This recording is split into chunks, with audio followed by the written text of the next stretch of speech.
Ok, donc j'ai un problème entre mon AMD et mon satellite Universal Audio, et le service technique d'Universal Audio me répond que, en fait, en gros, AMD, ils en ont rien à foutre.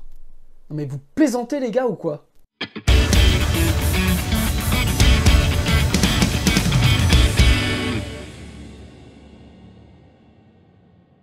Salut à toutes et tous, c'est Jaf. Aujourd'hui, dans Bibi Blabla, je vais distribuer des bourre-pifs.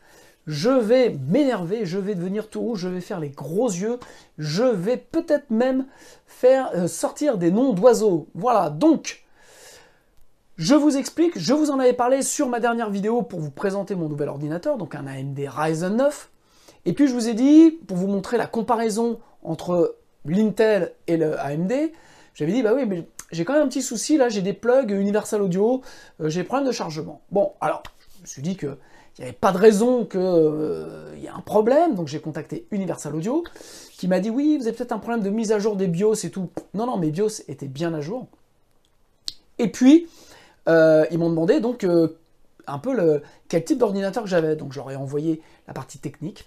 Et donc, j'ai eu un mail de retour pour me dire que, eh bien, en fait, c'était normal, voilà, les satellites, en tout cas les satellites Universal Audio, donc moi j'ai une satellite Octo par USB, eh bien en fait ne sont pas prises en charge par Universal Audio, en tout cas vis-à-vis de AMD Ryzen. Donc en gros, là, ils m'ont expliqué, mais vraiment en un mail de 2 lignes, que je pouvais aller me faire foutre. Enfin, en tout cas, moi je l'ai pris comme ça.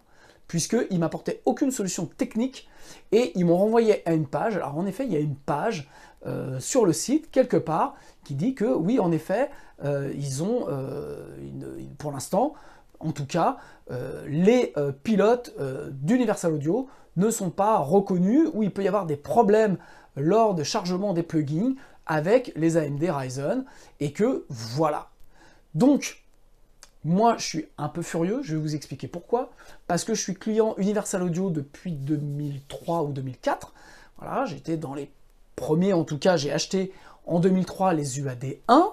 Depuis, j'ai acheté une UAD 2 solo, plus une UAD 2 duo, plus une UAD 2 quad, avant de revendre ces 3 cartes pour acheter un satellite Octo. Donc, voilà, je pense que j'étais bon client.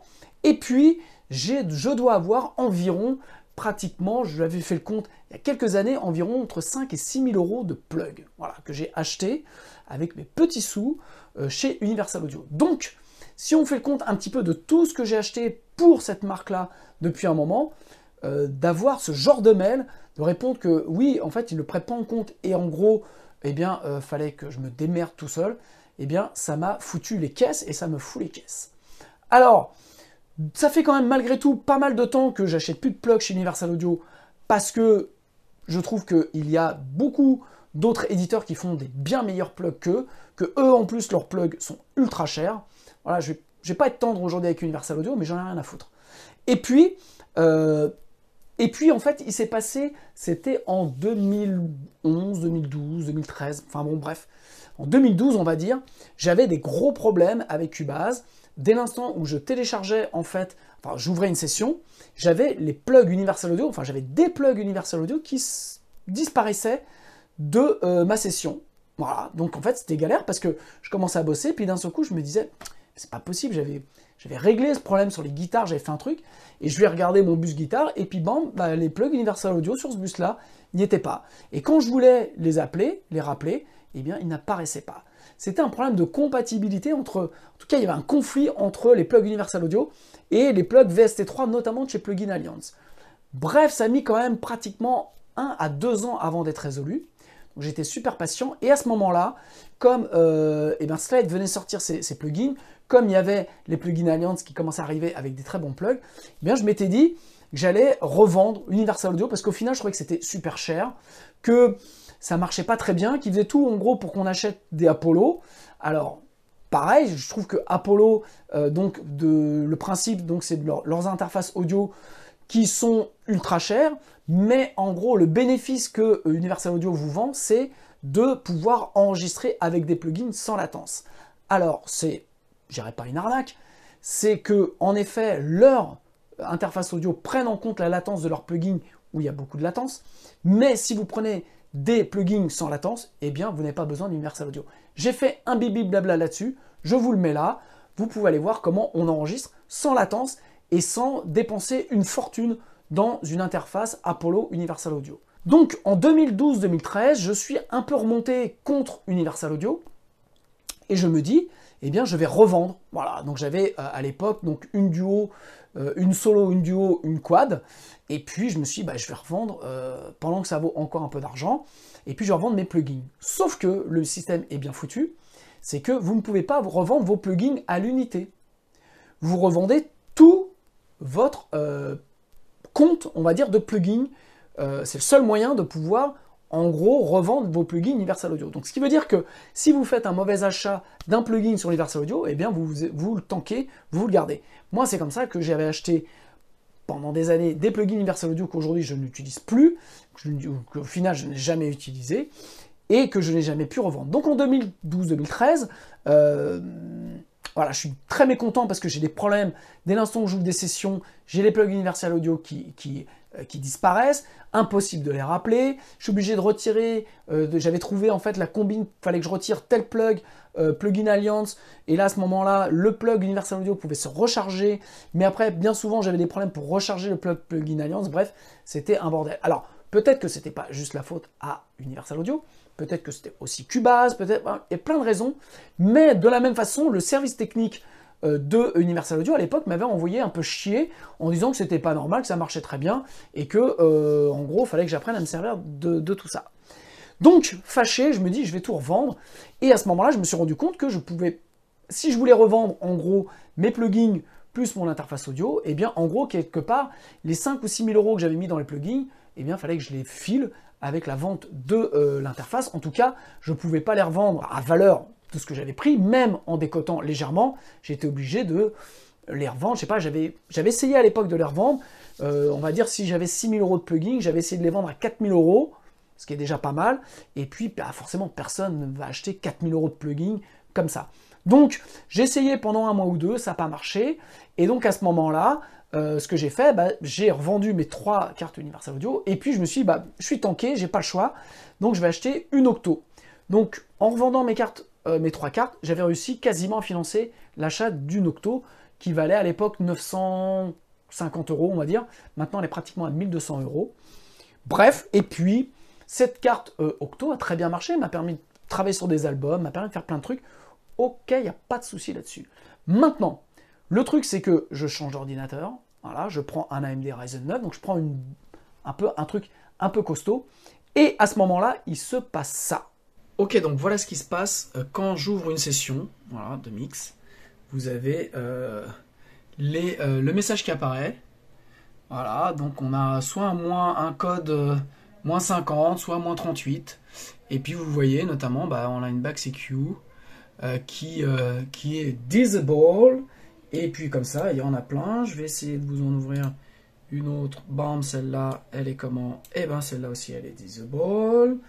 Qu'est-ce qu'on a d'autre? Alors, par contre, il y en a qui ne le sont pas.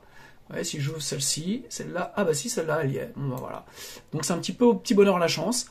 Et donc, même quand ça arrive à s'ouvrir et à se maintenir, pendant les exports, et bien en fait, le même message apparaît, et donc je me fais bouler pour mes exports. Donc, bravo Universal Audio.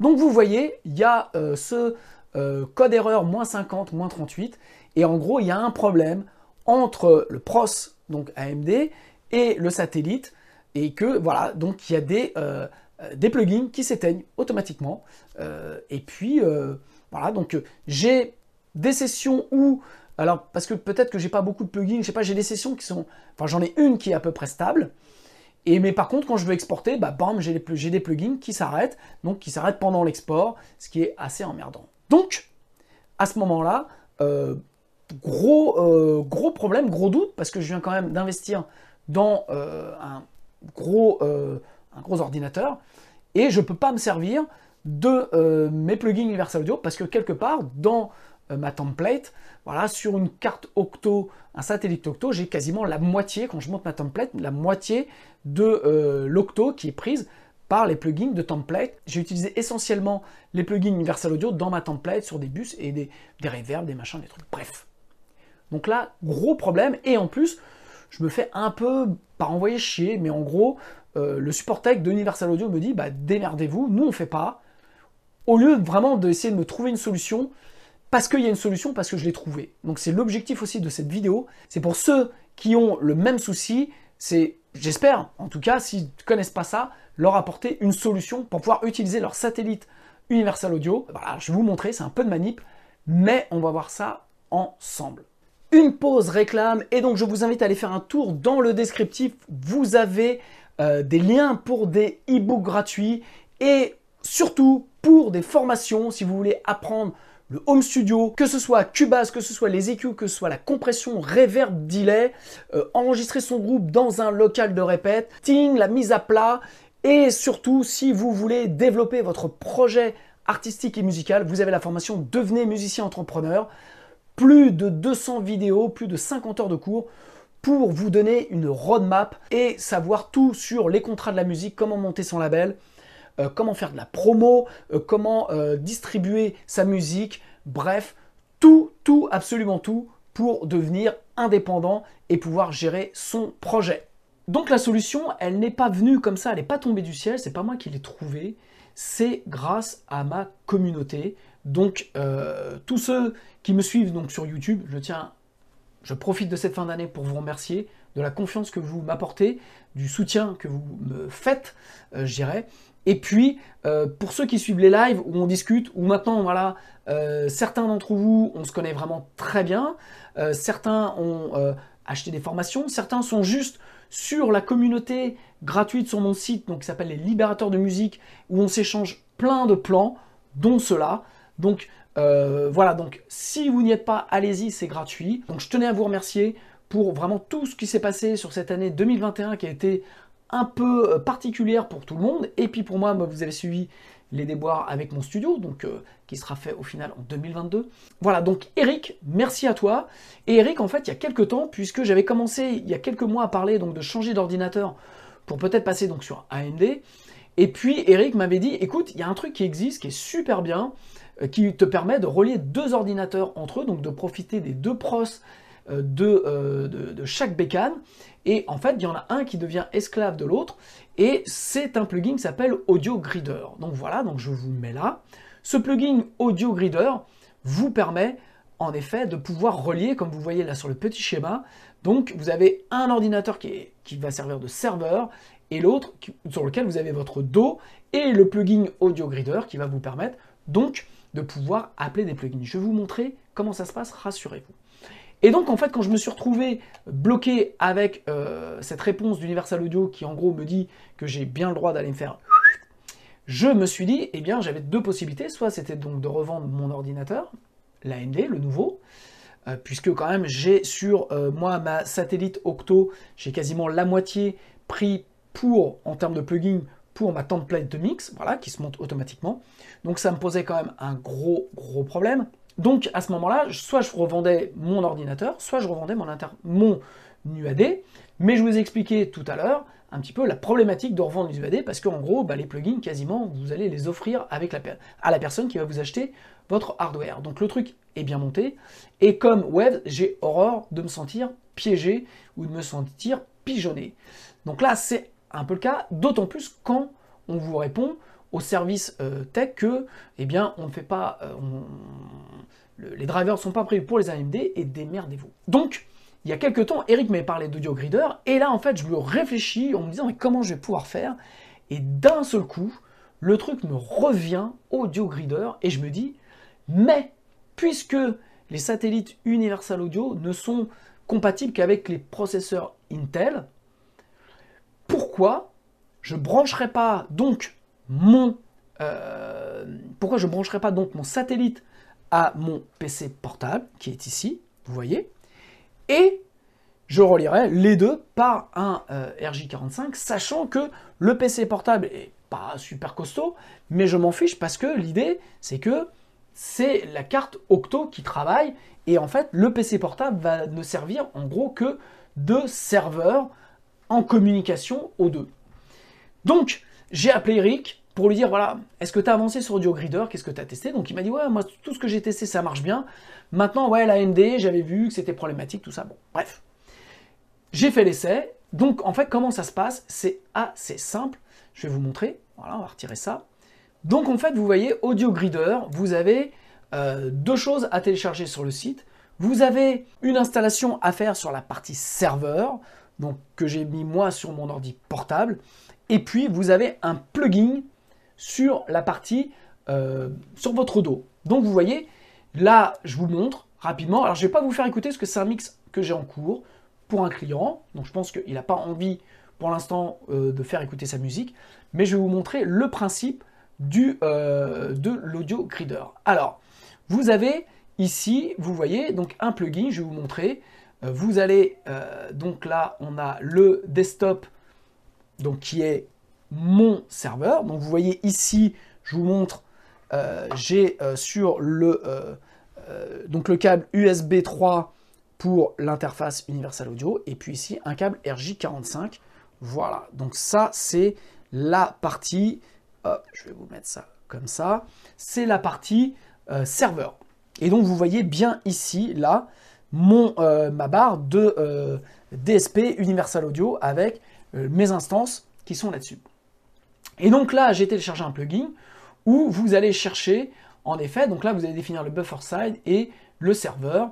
Donc, sincèrement, ça se fait, mais tout seul. Moi, j'avais un peu peur de galérer, que ce soit très compliqué. Ça s'est fait en 2 minutes chrono. Ça a reconnu tout de suite le bazar et ça marche très très bien. Donc là, vous voyez, je clique et donc là, j'ai mon plugin qui apparaît dans l'interface et vous voyez, il apparaît ici sur le serveur. Donc tout ce que je touche ici, vous voyez, là par exemple, je touche le volume, ça joue immédiatement ici. Alors vous n'allez peut-être pas voir, je vais me rapprocher. Hop, vous voyez, parce que c'est petit hein, quand même. Vous voyez, là, bam. Voilà. Donc c'est vraiment en temps réel entre les deux.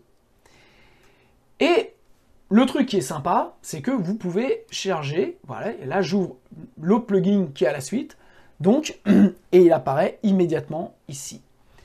La reconnaissance se fait tout seul. J'ai refait donc toute ma template. Alors c'est la partie un peu galère, c'est-à-dire que mes presets d'ici, il a fallu que je les enregistre un par un via le bouton ici, enfin pas ici, mais dans le plug original d'Universal Audio. Donc j'ai enregistré tous mes presets. Tous ces presets-là, je les ai amenés sur cette machine. Et donc j'ai réouvert, j'ai recréé dans l'AudioGrider, j'étais rechercher les bons plugs. Et ici, en fait, c'est ici que je suis allé chercher, vous voyez, les presets en faisant l'autre preset. Voilà, donc ça, c'est le truc un petit peu fastidieux. Mais dites-vous bien que vous le faites une fois pour remettre votre machine à jour. Et après, c'est terminé. Voilà, donc c'est vraiment, vous avez ici accès directement. Et ce qui est mortel, c'est que vous pouvez, en effet, vous avez sur un plugin, vous avez tous les trucs. Et je peux aller chercher, vous voyez, donc là, c'est les derniers plugins que j'ai cherchés. Je vais aller chercher en VST, voilà, Effect. Et là, hop, j'ai Universal Audio. Donc je vais prendre, je sais pas, n'importe quoi. Je vais aller chercher un plugin, tiens, un Fatso. Voilà, Bing. Et là, à ce moment-là, je clique ici. Et j'ai mon Fatso qui apparaît là et qui apparaît là. Voilà. Donc, j'ai testé. J'ai recommencé à mixer. Il y en a qui disent qu'avec AudioGrider et AMD, il y a des problèmes de compatibilité. Je n'ai eu aucun problème. Il y en a qui disent que voilà, la jauge de CPU part complètement dans le rouge. Moi, ça n'a pas bougé d'un iota. C'est ultra transparent. Voilà, donc ça marche très très bien. Donc, pour celles et ceux qui veulent passer sur AMD et qui ont Universal Audio et qui ont peur de ça, voilà, la solution, c'est celle-ci. Je suis d'accord, c'est pas la meilleure solution. Mais en attendant que nos amis d'Universal Audio se bougent leur cul joli pour prendre en compte les besoins de leurs clients et qu'on puisse passer d'un Intel à un AMD sans problème, ça serait la moindre des choses vu le prix de leur machine et le prix de leur plugin. Si maintenant, voilà, je le dis vraiment, vous démarrez le Home Studio, eh bien, ne partez pas sur d'Universal Audio parce que ce sont des solutions qui sont très chères, les plugins sont chers, ce ne sont pas forcément les meilleurs plugins, ils ont des très bons plugins, je ne dis pas que je ne suis pas en train de faire de l'UAD bashing, je suis en train de dire qu'il y a quand même un souci qui est que Universal Audio, depuis plus de 15 ans, est pro Mac, soit. Maintenant, le marché se développe de plus en plus pour les utilisateurs de PC. Ils ont eu du mal à s'y mettre, ici s'y ont mis. Mais quand il s'agit de mettre à jour les drivers pour la M1 d'Apple, ça ne pose aucun problème, c'est fait assez rapidement. Quand il y a une nouvelle solution, je dirais, notamment avec l'AMD, qui est quand même un gros avion de chasse et qui peut concurrencer très largement, voire hautement, les Apple, surtout pour le prix, eh bien, ils ne font aucun effort. Donc ça, je trouve ça scandaleux, je trouve ça lamentable. Voilà, donc, et en plus, je le redis, je vous en ai parlé tout à l'heure, pour enregistrer sans latence, vous n'avez pas besoin d'acheter une Apollo. Une interface Focusrite ou n'importe quelle autre marque, standard, fait très bien l'affaire. Je vous ai fait un bibi blabla pour vous expliquer comment ça marche. C'est super simple.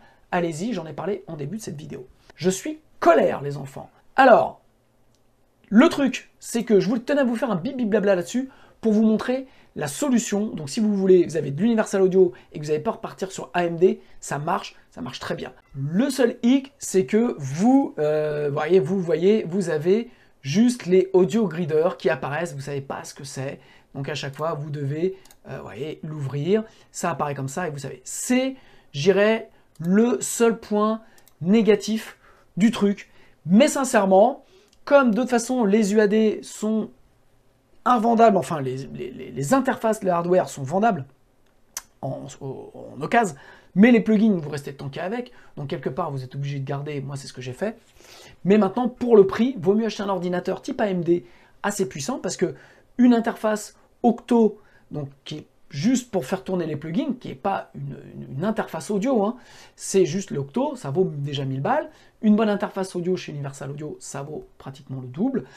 Donc vous avez aussi vite fait d'acheter un AMD à 2000 balles et d'acheter une interface audio standard, type Focusrite, type Steinberg, type ce que vous voulez. Et au final, l'investissement sera moindre et vous aurez forcément du meilleur matos. Voilà, donc pour celles et ceux qui ont de l'Universal Audio et qui veulent passer à AMD, eh bien c'est possible grâce à Audio Grider. Et en fait, l'idée derrière aussi, c'est de vous montrer que c'est valable. Moi, je l'ai fait dans le cadre de mon problème avec Universal Audio. Mais si vous avez deux ordinateurs qui sont un peu faiblards, vous avez besoin juste d'un câble RJ45, ça vaut 8 balles. Et avec Audio Grider, vous pouvez par exemple mettre vos instruments virtuels sur une machine et vos plugins sur l'autre. Ou si vous avez une machine un peu plus costaud, eh bien vous allez mettre les plugins qui sont un peu plus gourmands sur l'une et l'autre. Bref, vous avez deux bécanes. Vous pouvez doubler votre force de frappe avec deux ordinateurs. C'est ce qu'avait fait Eric, qui m'avait conseillé Audio Grider. Et donc ça vous permet vraiment d'être confort. Moi, ce que je vais faire, c'est que quand le studio sera fini, forcément mon ancienne bécane i7 va me servir, j'ai bien fait de la garder, puisqu'elle va me servir pour le coup piloter l'Universal Audio. Voilà, et puis pour faire d'autres trucs, et puis je retrouverai mon portable. Mais là aujourd'hui, le portable me permet de pouvoir travailler, me permet de pouvoir faire ce que j'ai à faire et de pouvoir continuer à mixer avec mon AMD et puis avec mes plugins Universal Audio que j'aime tant. Alors, voilà, donc allez faire un tour sur Audio Grider. Ils méritent vraiment qu'on s'intéresse à eux, puisque là, quelque part, pour 0 €, ils m'ont sauvé. Donc, je vais aller de ce pas, aller faire un donate, voilà, pour les remercier, pour financer les mises à jour, parce que ça, c'est important, et parce que là, vraiment, ils m'ont sauvé la mise, ils m'ont sauvé mon investissement. Donc, allez faire un tour, ça marche super bien. Sincèrement, je n'ai eu aucun problème d'installation, je n'ai eu aucune galère de configuration, ça s'est configuré tout seul. Le seul truc que j'ai fait vraiment, c'est que je suis allé ici dans le desktop et j'ai réglé le buffer size en 2 blocs. Je vais essayer au fur et à mesure donc de le descendre, mais parce que je crois que de mémoire, il était à 8 blocs. Je sais pas, j'ai pas encore le temps de me renseigner réellement la différence. Mais voilà, c'est le seul truc que vous avez à faire. Et puis, ça marche très bien. Donc, Allez essayer ça, si vous avez 2 ordinateurs à la maison, c'est le moyen le plus cheap de pouvoir gonfler ses ressources, de pouvoir avoir un ordinateur plus costaud. Et pour celles et ceux qui sont comme moi, ont un AMD et qui veulent utiliser les Universal Audio, en tout cas le satellite, alors j'imagine que forcément, je ne sais pas si les Apollo ont le même problème avec un AMD, mais en tout cas, si vous avez un satellite Universal Audio, eh bien, vous pouvez contourner le problème de Universal Audio en mettant votre satellite sur un autre ordinateur, et ça marche très bien. Voilà, je vous souhaite de bonnes fêtes, je vous embrasse. Moi, je souffle un peu parce que je ne vous cache pas, j'étais un poil stress quand j'ai vu que ça ne marchait pas et que je ne pouvais pas tomber un mix comme ça.